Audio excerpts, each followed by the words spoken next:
here. There she is. All right, let's go for a ride.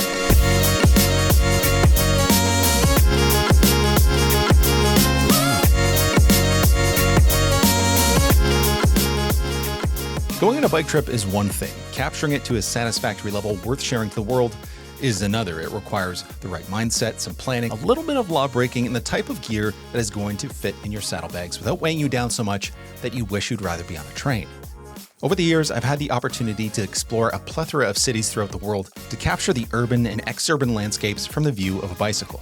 Through trial and error and a little dash of research, I have settled on the gear that is best suited for such projects. So I'd like to share why I use the gear I do and my philosophy for filming. Or maybe recording. Filming sounds a bit too fancy. Anyone who's explored a city by bike knows that feeling of discovery, rolling along quickly enough to traverse the urban landscape, and at the same time not so quick that you miss it passing by. You're a participant, not a passenger. So I do my best to capture that first person, butt in the saddle perspective on camera, a window into the world by bike. And to do that, I need tools, mainly cameras, that generally need to fit a few key requirements. The first of which is portability. While it might be cool to capture some cinematic cycling footage with one of those red cameras, apart from the fact that they are prohibitively expensive for a lowly creator like myself, they are big and awkward and simply not fit for the task. Thankfully, there's no shortage of tiny cameras worthy of packing in a pannier. Second is ease of use, because if you're on a bike, things worth capturing can come up anytime, and a few seconds of fumbling around with buttons and settings can be the difference between capturing the moment and getting a clip that is destined for the trash bin. Third may be controversial to some, but I love to capture in 60 frames per second, at least for the types of videos I do. I'll dabble in some 24p when the mood strikes, but I find that the smooth motion offered by 60 frames helps in creating that window into the place I'm trying to show off. So for me, it's a must, and thankfully 60p capable cameras are more common than not. Last is stability, because on a bike, getting a smooth shot without it is next to impossible. While there are simple tools to use in post to correct some shakiness, it's always easier to have a good stable shot in the first place. So with those requirements in mind, the first camera that hits the mark is the DJI Osmo Pocket 3. I've been using this little guy for 2 years, and it is easily my favorite camera I have ever owned. And to me, damn near perfect for capturing city streets on a bike. It's incredibly portable, stable, and can start recording in just a few seconds. The 20mm equivalent lens sits within a 3-axis gimbal to cover a wide view that captures landscapes, emulating an amazing first-person view. I will use this camera to capture anything and everything. People cycling, cows in fields, talking heads, slow-mo close-ups, motion time-lapses, and it has incredible stereo mics for something so small. Check it out. Even my cat thinks the audio is good. Watch this. Where's the birds? And if there was only one camera I could bring with me, I would want it to be the DJI Pocket. But of course, it has some flaws. For one, it performs poorly when mounted. And this is where the law breaking happens on my part, at least in the Netherlands. Because since January 1st, 2019, it is illegal for cyclists to hold a mobile phone or other electronic device like a camera while riding, and offenders can expect a fine of up to 170 euros. In 2022, over 50,000 such fines were issued, and I even got a warning when riding in Almelo.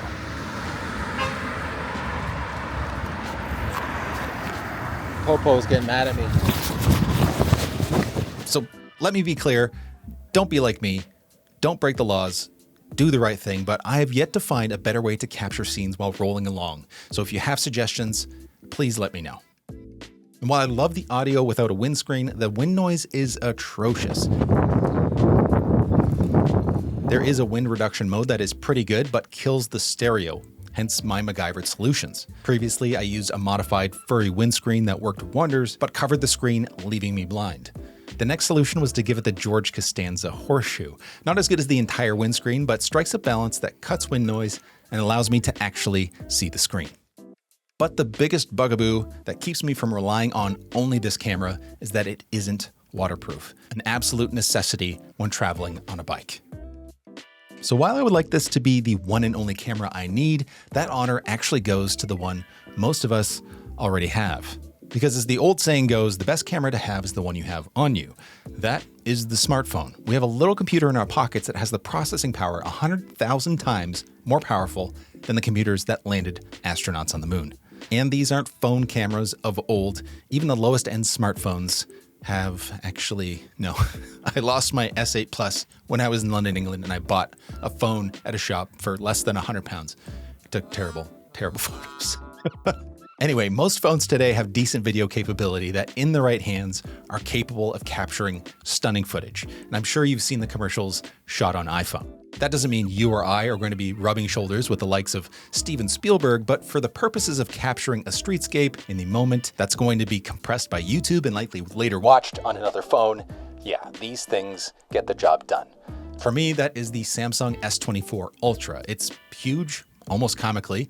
I don't really love that, but the reason I have been using this level of phone is because on the back they are kitted out with the best Samsung has to offer. An ultra-wide, a standard, a 3x mid telephoto, and a longer, much more usable 5x telephoto. For me, this is what I often use in a pinch if my DJI Pocket isn't in reach. But mostly I love it for the telephoto, equivalent to a 150mm lens, and the digital zoom at 300mm is passable. I do use it handheld while riding on occasion, but it is a bit awkward.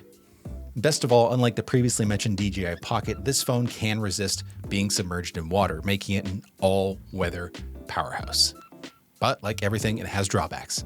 My biggest gripe would be the AI processing that can make scenes look grainy, and the fact that I can't use my Canadian SIM card while traveling abroad. That's where Saily comes in with their international eSIMs to keep the data flowing. The only reason I agreed to talk Saily is because I was actually using a Europe eSIM from Saily while on my last trip to the Netherlands. It wasn't the first time, and it wasn't the last, having used them while I was in Asia and in the United States, even recommending Saily to friends and family, mainly due to 3 key factors. First is their refund policy. You get a full refund if your device isn't eSIM compatible. Second is their customer service. I ran into connection issues when crossing the French-German border, but I was able to contact their support and they got me back up and running in just a few minutes. And last is ease of use. Because getting started is easier than learning how to ride a bike. Just download the app to your eSIM-compatible Android or iOS device, purchase a plan for the desired country or region, and install your eSIM that will automatically activate when you arrive at your destination. So if you plan to travel and need some data, use my code NICK at checkout to get 15% off your first Saily eSIM. Thank you, Saily. Now, I could get by just using my phone for entire trips if I had to, but getting shots while riding isn't ideal. So that's where the action cam comes in. While it is my least favorite camera, I wouldn't go on a bike trip without it. These little cameras are so incredibly handy. They're waterproof, you can stick them anywhere and get a shot in a flash. Where I use them most is to attach to my chest via a harness I put under my button shirt to catch the shots I would have otherwise missed. Because when you see something coming your way or hear something coming from behind you, you only have a few seconds to get recording. Most action cams, like GoPros, have the one button record from off function. Just hit the record button and in 3 seconds, it's rolling. The water resistance also makes it perfectly fine to use in lieu of the DJI Pocket when the rain starts coming down. And they're not bad at using them on a selfie stick to get third-person view shots, but there's a more powerful tool for that job. The Insta360. This waterproof action cam, as the name suggests, uses 2 fisheye lenses and stitches together the images to give you a 360-degree video. It's like a floating camera in space that can be directed later. It's pretty cool.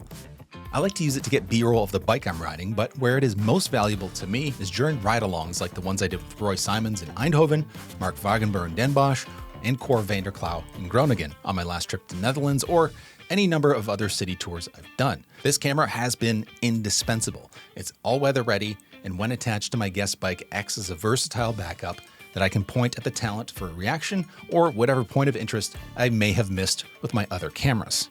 And when I'm riding around town, it makes for an absolutely fantastic dash cam. Now, the biggest drawbacks are that it produces humongous files, like they're ridiculous, somewhere to the tune of 1 to 1.5 gigabytes per second at 8K. And also with all that flexibility comes extra work in post-production to get the shot you want. Not to mention the quality is less than stellar. It's good, but nowhere near the kind of shots you can pull off with something like this. These certainly aren't necessary, especially on YouTube, and while phones have the flexibility when it comes to manual camera control, having dedicated dials and buttons to control parameters just makes for such a great experience. Like, using a phone camera in manual is like using a modern car that only has touch controls on the dash. It works, but the experience just sucks compared to turning some dials. My camera is the Panasonic S1 Mark II, recently replacing my S5, which was still great, but I originally bought it for its stellar low-light performance to film static shots of the inside of computers. But the lack of full-frame 60 frames per second, terrible autofocus, and less than stellar in-body stabilization kept me from using it as a run-and-gun cam when I started making videos about bikes and stuff. Instead, it was relegated to tripod or gimbal shots that I have made use of on some trips, but it was just too much gear to bring along for a real bike trip.